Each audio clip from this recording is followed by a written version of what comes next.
Hello and welcome to Ula Tea Leaf Readings. My name is Lenor and tonight I'm going to be reading your tea leaves. This is a horoscope for Scorpio. If Scorpio is your solar, lunar, ascendant / rising sign, then this is a message for you. Let's get started.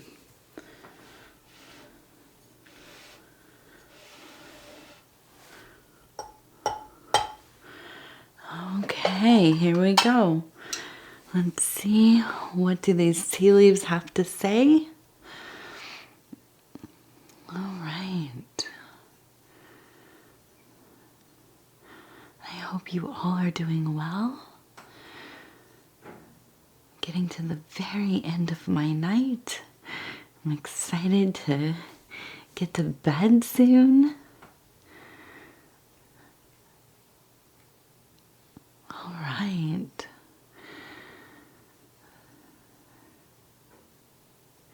I have a very kind of interesting formation here, but first I want to go ahead and look at the card. We have the priestess, the high priestess, I should say, from the Thoth deck. One of my favorite cards. It's really beautiful. I like the colors a lot. That's really my favorite part. But also just overall I enjoy the Thoth deck because it really has kind of a leaning towards the Egyptian motifs. And this is an interesting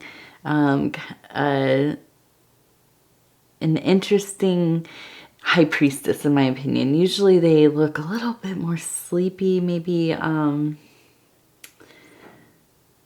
don't know, just kind of in that middle place, that drift that, you know, the seers kind of go to, those with abilities to kind of transcend the material into those many other realities, dimensions. This one seems so active.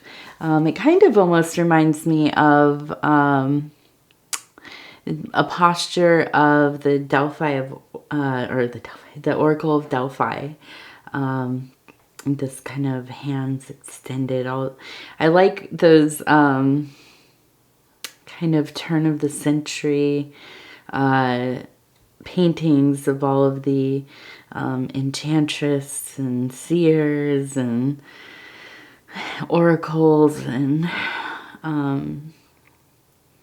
what is that guy's name? Waterhouse, I believe, did a lot of what is considered, I think, Orientalism, but kind of beautiful. I think the genre is technically maybe symbolism, but anyways, the paintings are gorgeous. And this one reminds me of almost more of the Oracle. But the High Priestess is kind of, you know, it's kind of ambiguous exactly like what is the High Priestess's orientation as far as, you know, magical work or divination. But yeah, so I like this card. It's pretty. You know, and the High Priestess is always one of my favorites. Definitely has that lunar consciousness, and really very forward about self-sufficiency, independence, kind of finding interior resources through different kinds of interior works, you know, analysis, psychotherapy, magical work, and so on. So let's take a look at what we have here in the bowl. The first thing that came to mind was looking at this. It looks like a heart, but it also kind of looks like a mask, and it kind of looks like a bat. So we have kind of a formation that is playing more than one role.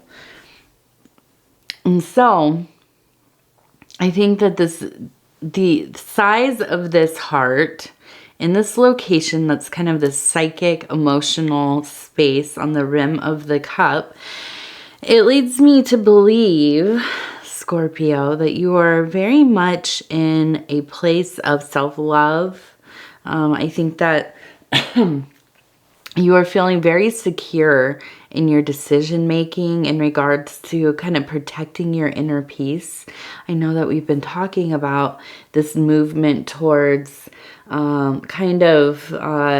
finding a balance in life, maybe becoming a little more tempered, but allowing yourself to pursue your passions. At times, maybe being a little more inaccessible to others.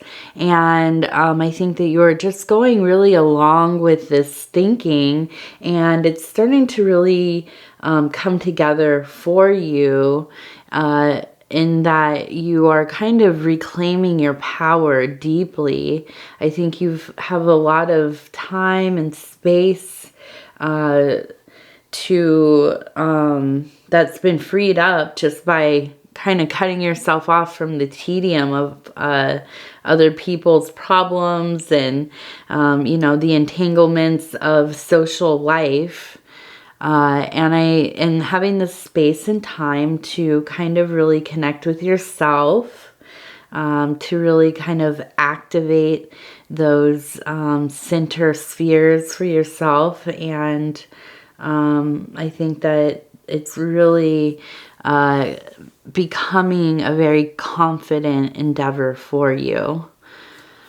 Okay, and so we have that heart, the heart, yes, and we also have the mask and the bat. Okay, so what does this kind of mean? Thinking about it, I want to kind of turn it this way, and it also looks like a moth or a butterfly, kind of more the moth, because I'm thinking of that moth that has this beautiful circles. They look like eyes. And I think that with the moth, often we have, I always kind of in my mind relate it to prophecy. And that's because of the Mothman. But I do think that the moth is kind of like the unsung hero of the early, anyways, here, the early spring.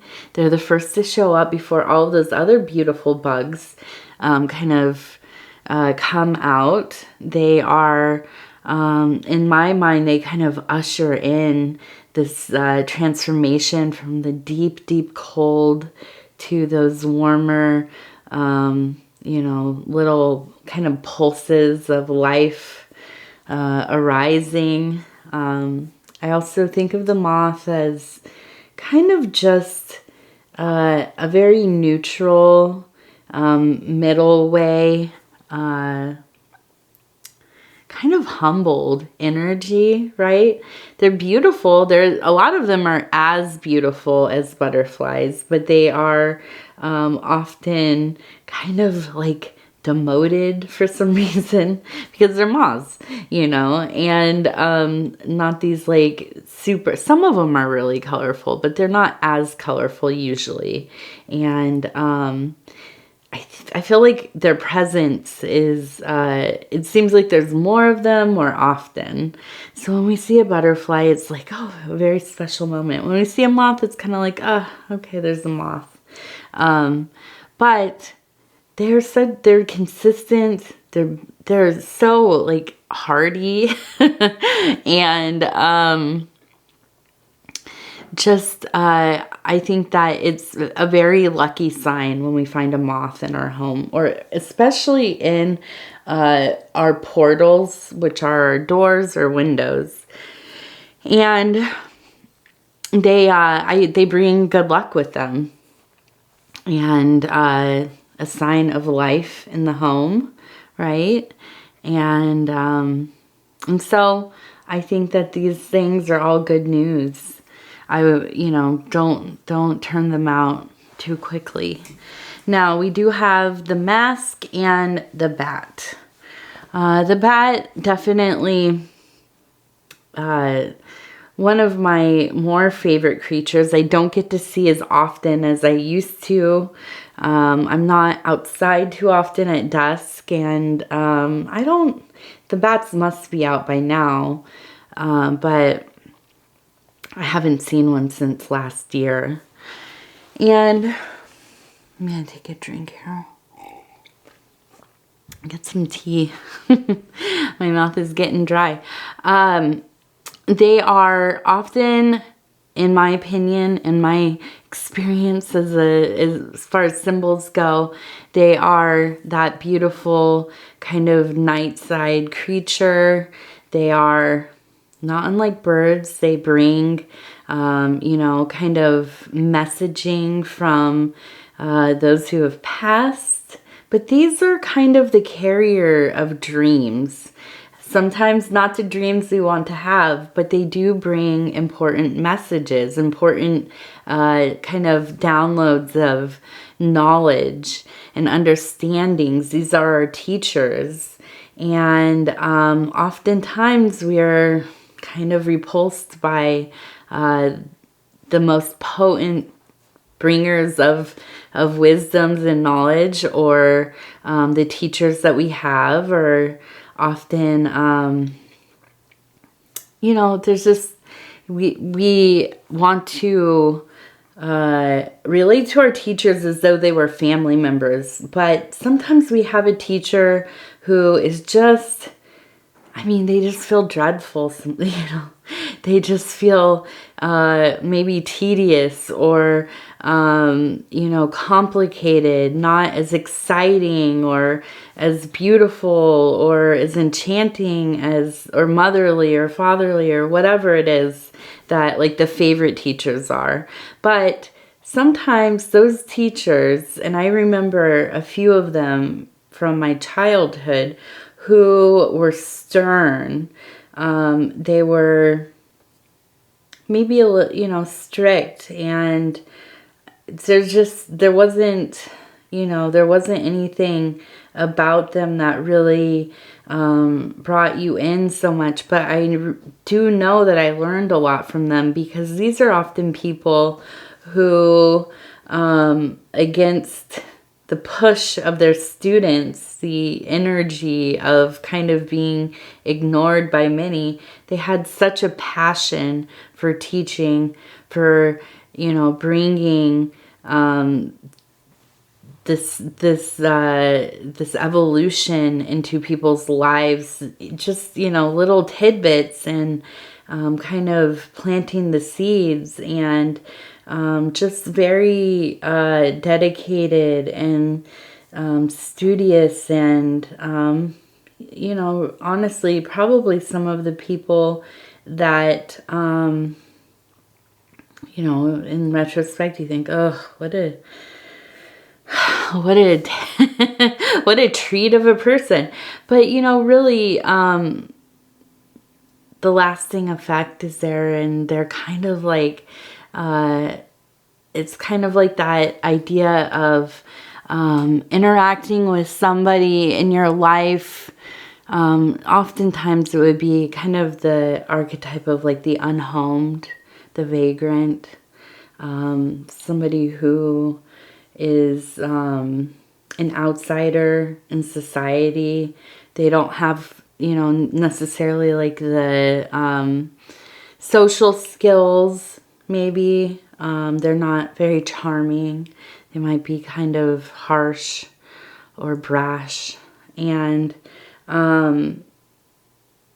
these people end up being, you know, the angels that walk among us. And it really is a lesson to treat everybody well, right? Even if they are not necessarily the nicest people themselves. But, you know, these are kind of the people who transform our lives subtly, right?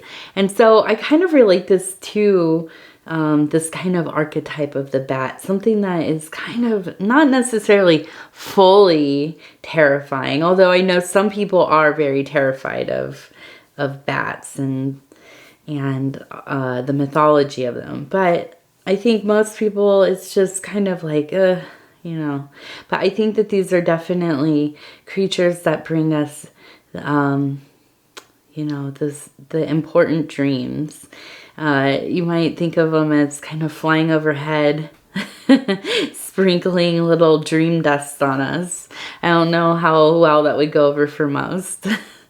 And then let's see, we have the mask with the same formation. And I think this, you know, the mask, of course, is often related to persona, shedding of skin.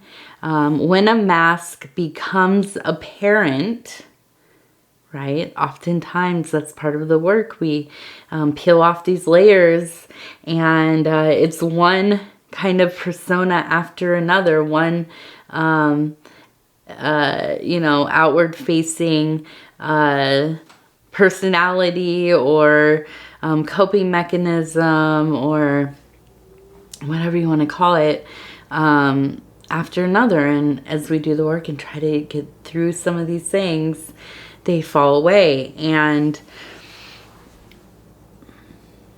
I believe because of the work that you have been doing, and let me say, Scorpio, you are not one to unknowingly wear too many masks. I think that most of the Scorpio people I've ever known or have, you know, read about, that you are usually creatures that,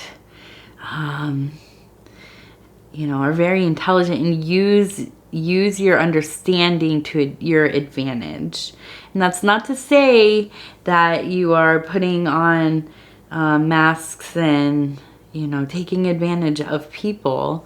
But I think that you know about yourself and you are comfortable enough to move freely between the different personas and activated archetypes and spheres of self, which, you know, is kind of the work of a magician, really, or a somebody who is well integrated.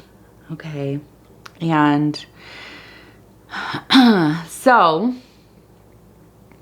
I think that through this kind of, you know, deeper and deeper understanding and being in this place of feeling very secure in your decision making, as we were talking about, kind of protecting your peace, I feel like you just really have little tolerance for any kind of BS right now. You are operating off of, you know, your knowledge, and that has been hard-earned knowledge, and in the processes of transmuting a lot of that into wisdom, and you already have a lot of wisdom as well. You're a very knowing person. You also are deeply in your intuition. I think that sometimes you, and I think I talked about this last week maybe, but I think that sometimes you have a problem with kind of making decisions against yourself, where you know something might be risky or not really beneficial to you in the greater, you know, in the greater picture, but you, out of kind of impulse or, you know, a compulsion or whatever, you will choose against yourself sometimes. And I think that's part of the work that you have been doing, is to be more aware of that and kind of temper yourself a bit. I want to look at this one. It looks like a little chick, a little baby chick. And, you know, born anew, loud, demanding. And I think this really has to do with this, you know, shifting through into a new cycle, you know, just like a baby chick, very hungry for new energies, new interests, kind of realigning your life to go into new places, maybe move, maybe adopt a new wardrobe, you know, start doing new hobbies, have new friends, maybe all of it. I don't know. But I don't think it would be the first time for you to kind of do an overhaul in your life. And I think that's, you know, I always am fascinated by those who kind of go through dramatic cycles of their life. I myself have had 3 so far and lived in completely different places, you know, just kind of did completely different kind of lifestyles, and some of the same people throughout, but different people in my life. And, you know, it's interesting. I mean, you look back on your life and you can't believe like how much changes so quickly if you let it, or sometimes it's out of your control, of course. But I do think that you are a person who's been through some of this, and it's not super scary. Of course, it's a lot of work, and, you know, there are a lot of unknowns. But I see here 2 people. I almost think it's like a mother figure and a child. And I feel that it seems to me that you have a deep relationship to your mother. If you are close or not, I don't know.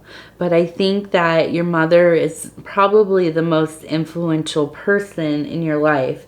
Has that been a very forwardly positive experience? I don't know. I do see that this figure looks like it's kind of in this, like almost kind of bent forward.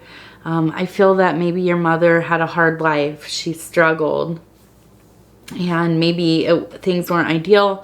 But I think as an older person, you acknowledge that that she probably gave as much as she could to bring you up and give you a good life.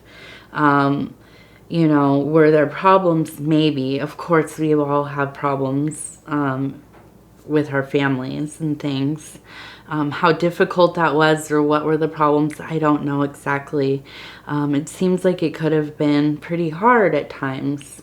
But I think that your mother definitely is the person that was very instrumental in kind of helping build you as a younger person. And I think that, you know, as we all kind of do, as you get older, you kind of hear your mother and your grandmother and your great-grandmother and this long line of people. You hear them in your own speech. I know that as becoming a mother, especially, I say things and I'm like, oh my gosh, that's like what my grandmother used to say to me, or, you know, my mother. And you just sort of it starts to click, like, you know, maybe a little bit of the human side of how our folks kind of, you know, maybe felt as they were raising us. And I think that can be very healing, especially if there's a troubled relationship. Okay, so I think that's something that you have been thinking about to some degree. Let's see, what else do we have? I have an hourglass here, so I feel like, you know, I really think that with all of this going on, this kind of positive change in general, I feel that sometimes you are the type of person that wants things immediately. Are you patient? Yes, of course, within reason. But I think that you definitely like to hurry things along as much as you can. You're very much like a person that will expedite if you if you are able. So I think, you know, that's not necessarily a bad thing, but it's just really a matter of being as thoughtful and mindful and planning, and, you know, trying not to be too impulsive. But we've talked about that in other readings as well. And if you haven't seen those, maybe go back and look. We have another songbird right here, and kind of sitting here perched. And we kind of have this, it looks like a little, maybe a serpent with the forked tongue here, and a fish. So I'm thinking here we have a bit of a feeling of wanting to, I feel that maybe you have been in a relationship. Maybe your relationship has had some strains. You have tried to maybe change some things, and it hasn't necessarily helped. Because, and I think part of this maybe feeds into this instinct to just kind of up and change your whole life, or just, you know, I think you are a person that maybe when there's a little too much pressure or conflict, you are ready to just walk. And I feel like this could be partially that, but I think you also are very devoted to this relationship, or if you are not together, maybe devoted to exploring a relationship with somebody. I do think that there's very much that kind of fiery physical attraction, and an interest in the act of coupling, I will say, in a nice way. And I think that, you know, there's just a real strong attraction there. And that's also part of what's leading you to either stay and really try to fix this, or, you know, kind of devoted to the idea of having some kind of more involved relationship with this person. And then with the fish, it makes me think that there, you know, with the right amount of work, I think that things will get better. I think that you will come together and go through at least a period of some peace. Now, you know, I don't think that this overall self-work has much to do with this relationship. I think that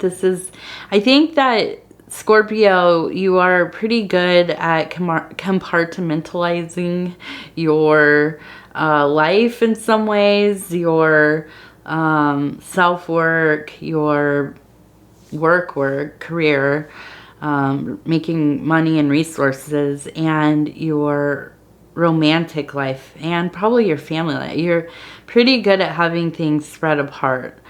And so I think that the self-work really is not, which is a good thing, because then it is more lasting, it is more authentic. We can't necessarily maintain change in our life if we're doing it for somebody else, especially if we're trying to attract them. You know, we're using it as kind of another persona or mask to attract people. That is so, it's hard to maintain something like that, right? Because as soon as you get what you want, or, you know, things go sour, or you just get bored, you know, doing something that you don't actually have a deep passion for. And so I think that you know this deeply, and I think it's just in your nature to do things for yourself because you want to. not because you think somebody else will find it interesting about you. So I want to also take a look over here.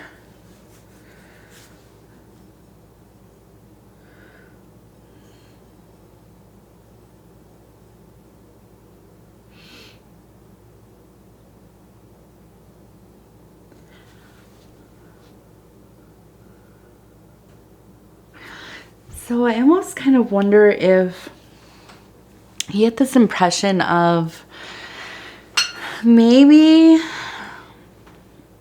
almost like you have a long distance relationship, or you maybe are with somebody who travels a lot. They're not around a lot.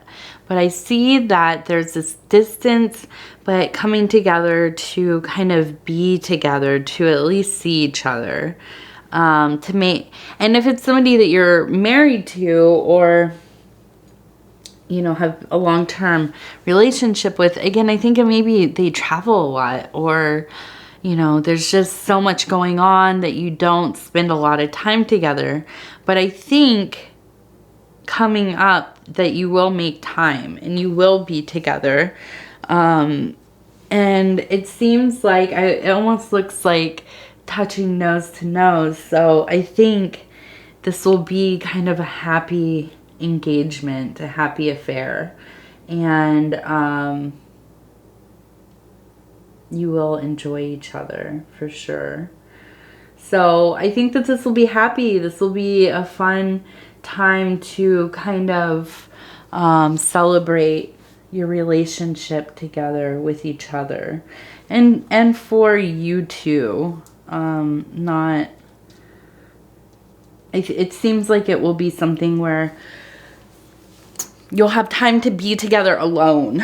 It's not just you know, going to some event together, or you know, making time to go to a family thing or whatever it is. And so I think that's it for tonight. And I think that I've been enjoying these Scorpio readings. Definitely one of my more, I find to be very interested in the lives of Scorpios. I feel like my life is so much more kind of boring a little bit compared to most of the Scorpios I've known or know. And so I'm always interested to do these readings because I want to see what you all are up to, what's going to be going on. So anyways, I appreciate your time. I'm always so honored to bring these messages to you. If you'd be so kind as to like the video, it helps us get in the algorithm. We're doing so well as a collective, growing the channel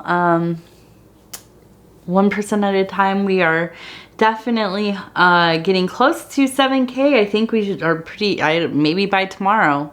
And I'm filming this on, what night is it? Saturday night. Oh, it's been a long day, you guys. Yeah, so we're doing it. It's amazing. I'm like astounded by just how wonderful you all are. The connections we're making with one another. I see that some of you comment back and forth to each other, and I appreciate that. When people get rude, full disclosure, I delete the mean messages. I don't like that energy, and I don't like seeing people talk down or to each other in a way that is not, respectful. So I don't know. I don't play that. But yeah, if you want to leave a comment, please do so. I read them all. I appreciate them all. And yeah, so we will be back in about 7 days with another Scorpio. In the meantime, you can watch your other placements and cross-watching. Lots of cross-watching happening. So do that too. All right. Thank you, thank you, thank you. I will see you or talk to you very soon.